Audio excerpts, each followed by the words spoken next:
നമസ്കാരം. ഒരു എം.എൽ.എക്കുണ്ടായ അപകടത്തെ തുടർന്ന് കോൺഗ്രസുകാർ ഇടതുപക്ഷത്തുള്ള ചിലർക്ക് ക്ലാസ് എടുക്കുന്നത് കാണാനിടയായി. അതുമായി ബന്ധപ്പെട്ട് ചില കാര്യങ്ങൾ പറയാനുണ്ട്. അതിന് മുന്നോടിയായിട്ട് തൃക്കാക്കര എം.എൽ.എ ആയിട്ടുള്ള ഉമാ തോമസ് ഒരു പൊതുപരിപാടിയിൽ പങ്കെടുക്കവെയാണ് കലൂർ ജവഹർലാൽ നെഹ്റു സ്റ്റേഡിയത്തിലെ വേദിയിൽ നിന്ന് കാൽ വഴുതി താഴെ വീണ് അപകടമുണ്ടായത്. അവർ എത്രയും പെട്ടെന്ന് പൂർണ്ണ ആരോഗ്യവതിയായി ഒരു ജനപ്രതിനിധിയായി തൃക്കാക്കരയിലേക്ക് മടങ്ങി വരട്ടെ, അതിനെത്രയും വേഗം ആരോഗ്യം വീണ്ടെടുക്കാനുള്ള ശേഷി അവർക്കുണ്ടാകട്ടെ എന്ന് ആദ്യമേ തന്നെ ആശംസിക്കുകയാണ്. കാര്യം, ഒരു വ്യക്തിയുടെയും വീഴ്ച ആസ്വദിക്കാൻ പാടില്ല എന്നൊരു നിലപാടുകാരനാണ് എൻ്റെ വ്യക്തിപരമായിട്ട്. ആരുടെയും വീഴ്ച, കാര്യം മനുഷ്യർക്ക് ജീവിതത്തിൽ വീഴ്ചയുമുണ്ട്, ഉയർച്ചയും ഉണ്ടാകും. ആ നിലയ്ക്ക് തൃക്കാക്കര എം.എൽ.എ എന്നുള്ള നിലയ്ക്കും ഒരു മനുഷ്യൻ എന്നുള്ള നിലയ്ക്കും അവരുടെ ആ വീഴ്ചയിൽ യാതൊരു തരത്തിലുള്ള സന്തോഷവും ഉണ്ടാകുന്നില്ല. എത്രയും വേഗം അവർ പൂർണ്ണ ആരോഗ്യവതിയായി മാറട്ടെ എന്ന് തന്നെയാണ് ആഗ്രഹം. പക്ഷെ അതല്ല വിഷയം. ആ വിഷയവുമായി ബന്ധപ്പെട്ട് അതിനിടയിലൂടെ BRM ഷഫീറിനെ പോലെയും യൂത്ത് വ്യാജം പ്രസിഡന്റിനെ പോലുള്ളവരെല്ലാം ഇടതുപക്ഷത്തിന്റെ ഭാഗത്തായി നിൽക്കുന്നവർക്ക് പ്രത്യേക ക്ലാസ് എടുക്കുകയാണ്. അമ്മയുടെ പ്രായമുള്ള സ്ത്രീ വീണപ്പോൾ ചില നരാധമന്മാരൊക്കെ ആഘോഷിക്കുന്നു എന്നാണ് പറയുന്നത് ആരും? BRM ഷഫീറും യൂത്ത് വ്യാജം പ്രസിഡന്റ് ഉൾപ്പെടെയുള്ള ചില മാന്യന്മാർ എന്ന് അവർ സ്വയം ചമയുകയാണ്. മുൻപ് ചെയ്ത പ്രവർത്തനങ്ങളൊക്കെ ഓർമ്മയുണ്ട്.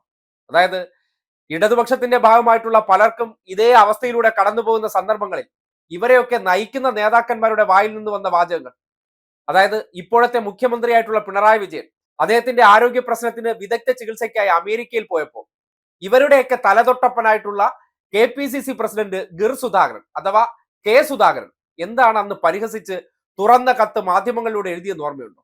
കാരണഭൂതൻ സുഖമായിരിക്കുന്നു എന്ന് അറിയുന്നതിൽ സന്തോഷം. നല്ല മാന്യമായിട്ടുള്ള ഭാഷ, അത് പറയാം. ഇത് പറയാൻ പാടില്ല അത്ര. അതായത് ഇത് പറഞ്ഞത് തെറ്റെന്ന് തന്നെയാണ് പറയുന്നത്. പക്ഷേ ഇന്നലകളിൽ പറഞ്ഞ് ആഘോഷിച്ചവർ ഉപദേശം പറയാനായിട്ട് യാതൊരു യോഗ്യതയുമില്ല. അതിന് എത്ര ഉദാഹരണം നിങ്ങൾ കേൾക്കണം. കോടിയേരി ബാലകൃഷ്ണൻ അർബുദബാധയെ തുടർന്ന് ഗുരുതരമായ ആരോഗ്യ പ്രശ്നമുണ്ടായപ്പോൾ അദ്ദേഹം വിശ്രമ ജീവിതത്തിലേക്ക് പോയി. പാർട്ടി സെക്രട്ടറി സ്ഥാനത്ത് നിന്ന് അദ്ദേഹം വിശ്രമം ആവശ്യപ്പെട്ട് പോയ സമയത്ത് VD സതീശൻ എന്ന ഇന്നത്തെ പ്രതിപക്ഷ നേതാവ് പറഞ്ഞ വാചകം എന്താണെന്ന് അറിയോ? ആദ്യ വിക്കറ്റ് വീണു അത്രേ. അതായത് ഒരാൾ ആരോഗ്യ പ്രശ്നത്തെ തുടർന്ന് കടന്നു പോകുമ്പോൾ ഇവരുടെ മറ്റൊരു തലതൊട്ടപ്പനായിട്ടുള്ള VD സതീശന്റെ വാചകമായിരുന്നു.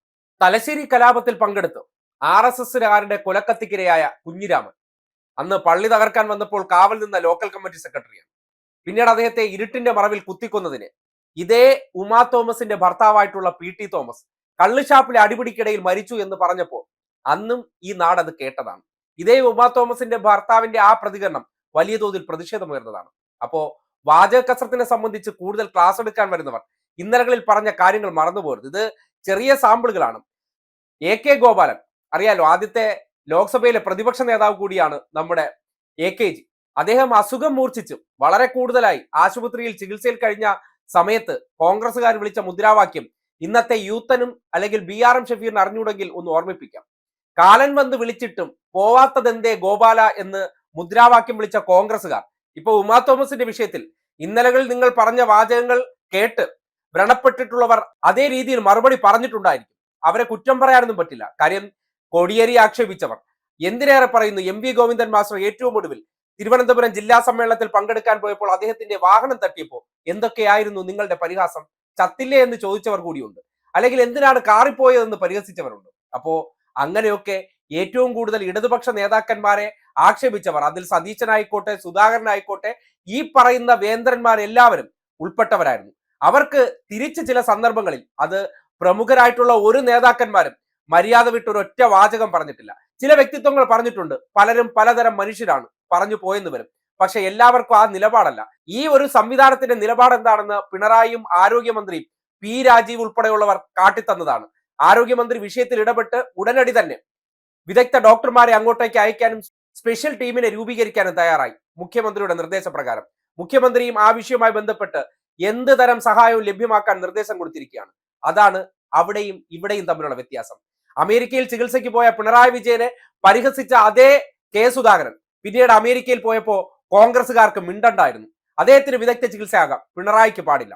അതുപോലെയാണ് സകലമാന കാര്യത്തിലും. അതുകൊണ്ട് ആക്ഷേപങ്ങളുടെ കാര്യത്തിൽ ഇങ്ങോട്ടേക്ക് ക്ലാസ് എടുക്കാനായിട്ട് ഇറങ്ങി പുറപ്പെടുന്നവർ ഇന്നലകളിലും ഇന്നുകളിലും നിങ്ങളുടെ ആൾക്കാർ നടത്തിക്കൊണ്ടിരിക്കുന്ന പ്രവർത്തനങ്ങളെ കുറിച്ച് ഒന്ന് വിശകലനം ചെയ്യുന്നത് നല്ലതായിരിക്കും. ഇടതുപക്ഷ നേതാക്കന്മാരെ ഏറ്റവും മൃഗീയമായ ഭാഷയിൽ, ഏറ്റവും ക്രൂരമായ ഭാഷയിൽ അവർ വിയോഗപ്പെടുന്ന വേളയിൽ പോലും ആക്ഷേപിച്ചവർ, അവരുടെ പിൻതലമുറക്കാർ ഈ നടത്തുന്ന മോങ്ങലിനോടൊന്നും യാതൊരു തരത്തിലും നീതി അർഹിക്കുന്നില്ല, അതിന് വില കൽപ്പിക്കുന്നതുമില്ല.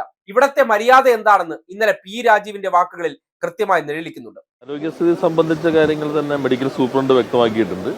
ഇനി ഒരു മെഡിക്കൽ ബുള്ളറ്റിൻ അവർ പുറത്തിറക്കുന്നുണ്ട്. ഞങ്ങളിപ്പോൾ എല്ലാവരും കൂടിയാലോചിച്ചിട്ട് ലഭ്യമായ റിപ്പോർട്ടുകൾ എറണാകുളം ജില്ലയിൽ ഏറ്റവും മികച്ച ഡോക്ടർമാരുമായിട്ടുള്ള ആശയവിനിമയം നടത്തിയിട്ടുണ്ട്. അതോടൊപ്പം തന്നെ മുഖ്യമന്ത്രിയും ആരോഗ്യമന്ത്രിയും സംസാരിച്ചതിൻ്റെ അടിസ്ഥാനത്തിൽ ഒരു ഇന്റർ ഡിസിപ്ലിനറി മെഡിക്കൽ ടീം, വിദഗ്ധരുടെ ടീം അവരൊരു 11 മണിക്ക് മുമ്പായിട്ട് ഇവിടെ എത്തിച്ചേരും. അവരും കൺസൾട്ട് ചെയ്യും. ഇപ്പോൾ ഇവിടുത്തെ സംവിധാനങ്ങൾ ഇപ്പോഴത്തെ സാഹചര്യത്തിൽ ഇവിടെ തന്നെ ആയിരിക്കും നല്ലതെന്നാണ് അഡ്വൈസ് ഉള്ളത്. മറ്റ് ഡോക്ടർമാർ, ഞങ്ങൾ സംസാരിച്ച മറ്റ് ഡോക്ടർമാരും ഇവർ അഡ്വൈസ് ചെയ്ത അതേ ട്രീറ്റ്മെൻറ്റ് രീതി തന്നെയാണ് പറഞ്ഞിട്ടുള്ളത്. ഇനി ആ ടീം കൂടി വന്നതിന് ശേഷം അവർ കൂടി ആലോചിച്ചിട്ട് ഏറ്റവും ഉചിതമായിട്ടുള്ള ചികിത്സാ രീതി നിശ്ചയിക്കും. ഇപ്പോൾ പറഞ്ഞിട്ടുള്ള ഒബ്സർവേഷൻ തുടരുക എന്നുള്ളതാണ്. ബാക്കി കാര്യങ്ങളെല്ലാം തന്നെ നല്ല രീതിയിൽ അവർ നോക്കുന്നുണ്ട്. അല്ല, അതിപ്പോൾ മെഡിക്കൽ ബുള്ളറ്റിനിൽ അവർ കുറേ കൂടി വ്യക്തമാക്കും. നമ്മളിപ്പോൾ ഇവിടെ കൊണ്ടുവരുമ്പോൾ അത്ര ആ രൂപത്തിൽ, എന്നാൽ കുറച്ച് ഗൗരവമായ കാര്യങ്ങളുണ്ട്. അതെല്ലാം തന്നെ മെഡിക്കൽ ബുള്ളറ്റിനിലായിരിക്കും അവർ വ്യക്തമാക്കുന്നത്. ഡോക്ടർമാരാണ് അത്തരം കാര്യങ്ങൾ ആധികാരികമായിട്ട് പറയേണ്ടത്. സാധ്യമാകുന്ന എല്ലാ രൂപത്തിലും ചികിത്സ ഇപ്പോൾ നൽകുന്നുണ്ട്. നല്ല രീതിയിലുള്ള ഒരു പ്രതീക്ഷയിലാണ് എല്ലാവരും. ആ മെഡിക്കൽ ടീം ഇപ്പോൾ കോട്ടയം മെഡിക്കൽ കോളേജിൽ നിന്ന് വിവിധ വകുപ്പുകളുടെ പ്രധാനപ്പെട്ട ഡോക്ടർമാരുടെ ടീം രൂപീകരിച്ചിട്ടുണ്ട്. അവർ 9 മണിയോടുകൂടി അവിടെ നിന്ന് പുറപ്പെടുമെന്നാണ് അറിയിച്ചിട്ടുള്ളത്. അവരിവിടെ വന്നതിന് ശേഷം ഇവിടുത്തെ ഡോക്ടർമാരുമായിട്ടും ആശയവിനിമയം നടത്തും, മറ്റ് മെഡിക്കൽ റിപ്പോർട്ട് നോക്കും. ഞാനിപ്പോൾ ഹൈബിയും അതുപോലെ മറ്റ് എല്ലാവരും ചേർന്ന് ഇവിടെ ലഭ്യമായ ഡോക്ടർമാരുമായിട്ട് ഞങ്ങൾ ആശയവിനിമയം നടത്തിയിട്ടുണ്ട്. അപ്പോൾ അവർ ഇവിടുത്തെ ഡോക്ടർമാരുമായിട്ടും ചർച്ച ചെയ്തിട്ടുണ്ട്. അപ്പോൾ അവരെല്ലാം ഇപ്പോൾ ചെയ്യുന്ന അതേ രീതി തന്നെ തുടരാനാണ് പറഞ്ഞിട്ടുള്ളത്. ആ രീതിയിലുള്ള ചികിത്സ പുരോഗമിക്കുക. ഇതാണ് രണ്ട് ഭാഗത്തുള്ളവരുടെയും സംസ്കാരം. പി രാജീവ് അവിടെ കൃത്യമായി എത്തി. പോകേണ്ട കാര്യമുണ്ടായിരുന്നു. ഒരു മന്ത്രി എന്നുള്ള നിലയ്ക്ക്, ജില്ലയുടെ ചുമതലയുണ്ടായിരുന്ന വ്യക്തി എന്നുള്ള നിലയ്ക്ക്, ആ ജില്ലയിൽ ഉണ്ടായിരുന്ന വ്യക്തി എന്നുള്ള നിലയ്ക്ക് ഉടനടി ആശുപത്രിയിലെത്തി കാര്യങ്ങൾ ഏകോപിപ്പിച്ചു. ആരോഗ്യ മേഖലയുമായി ബന്ധപ്പെട്ടും ഈ നാടിന്റെ സർക്കാർ സംവിധാനങ്ങളെയൊക്കെ വല്ലാതെ പരിഹസിക്കുന്നവർ, വിമർശിക്കുന്നവർ, ഒന്നും വേണ്ട എന്ന് പറയുന്നുണ്ട് എന്നുള്ള അമർഷം പോലും നോക്കാതെ അവിടെ എത്തി വേണ്ട കാര്യങ്ങൾ ഉറപ്പാക്കിയിട്ടുണ്ട്. ഒരു മനുഷ്യന്റെയും വീഴ്ചയിൽ ആഘോഷിക്കുന്നവരല്ല. അത്തരം വീഴ്ചകൾ, അതായത് ഒരു മനുഷ്യൻ ജീവിച്ച് കടന്നു പോകുമ്പോൾ അയാൾക്ക് ആ സന്ദർഭങ്ങളിൽ കൊടുക്കേണ്ട എല്ലാ മാന്യതയും മര്യാദയും കൊടുക്കാറുമുണ്ട്. അത് കൊടുക്കാത്തവർ ഈ രീതിയിൽ മോങ്ങുമ്പോൾ അതിനെ പുച്ഛിച്ച് തള്ളേണ്ട കാര്യം മാത്രമേ ഉള്ളൂ എന്ന് അറിയിക്കുകയാണ്. അതുകൊണ്ട് ഇത്തരം മോങ്ങലുകാരുടെ ലക്ഷ്യമെന്ന് പറഞ്ഞാൽ ഈ കുളം കലക്കുക എന്നുള്ളതാണ്. അതായത് ഏതെങ്കിലും 1-2 കാര്യങ്ങൾ കേട്ടപ്പോഴത്തേക്കും അവർക്ക് ആ ധൃതിയുടെയൊക്കെ വാക്ക് കേട്ടപ്പോൾ സ്വാഭാവികമായിട്ട് സോഷ്യൽ മീഡിയയിൽ അത്തരം പ്രതികരണങ്ങൾ ഉണ്ടാകും. ഈ അടുത്ത ദിവസങ്ങളിൽ പോലും കേട്ടതാണ്. മുഖ്യമന്ത്രിയുടെ കുടുംബത്തിൽ ഇരിക്കുന്നവരെയൊക്കെ പരിഹസിക്കുമ്പോൾ അതൊക്കെ വളരെ നല്ല കാര്യമാണ്, അതൊക്കെ നിങ്ങൾ കൈകൊട്ടി കൊടുക്കാറുണ്ട്. നിങ്ങളൊക്കെ ഇത്തരം മോങ്ങലുകൾ നടത്തുമ്പോൾ ആദ്യം സ്വയം ഒന്ന് പുനഃപരിശോധിക്കുന്നത് നല്ലതായിരിക്കും. എന്നിട്ട് മതി ബാക്കിയുള്ളവർക്ക് ക്ലാസ് എടുക്കാൻ. സ്വന്തം അണികളെങ്കിലും നിലവാരത്തിനനുസരിച്ച് പെരുമാറാൻ പഠിപ്പിച്ചിട്ട് വേണം മറ്റുള്ളവർക്ക് മുന്നിലേക്ക് ഇറങ്ങാൻ. ഇടതുപക്ഷവുമായി ബന്ധപ്പെട്ട ഒരൊറ്റ പ്രമുഖ നേതാക്കന്മാർ പോലും ഉമാ തോമസിന്റെ വീഴ്ചയുമായി ബന്ധപ്പെട്ട് മോശമായിട്ട് ഒരു വാചകം പറഞ്ഞിട്ടില്ല. ആ വീഴ്ചയെ ആഹ്ലാദിച്ചുകൊണ്ട് ഒരൊറ്റ പോസ്റ്റ് ഇട്ടിട്ടില്ല. ചിലരൊക്കെ ചെയ്തിട്ടുണ്ടാകും, എല്ലായിടങ്ങളിലും ഉണ്ടാകും. മനുഷ്യർ എന്നുള്ള രൂപത്തിൽ ഈ മനുഷ്യരുടെ വീഴ്ചകളെ ആഘോഷിക്കാൻ മനസ്സുള്ളവർ അത്തരം കാര്യങ്ങൾ ചെയ്യാതിരിക്കുക. പക്ഷേ ഇന്നലകളിൽ ചെയ്ത കോൺഗ്രസ് നേതാക്കന്മാർ, ഓരോ രക്തസാക്ഷികൾ അധിക്ഷേപിച്ചതും മുഖ്യമന്ത്രി ഉൾപ്പെടെ പറഞ്ഞ വാക്കുകൾ ഈ നാട്ടിൽ ഇപ്പോഴും അന്തരീക്ഷത്തിൽ നിലനിൽക്കുമ്പോൾ ഇത്തരം മോങ്ങലുകളെ പരമപുച്ഛത്തോടെ തള്ളിക്കളയുന്നു എന്ന് മാത്രമേ അറിയിക്കാനുള്ളൂ.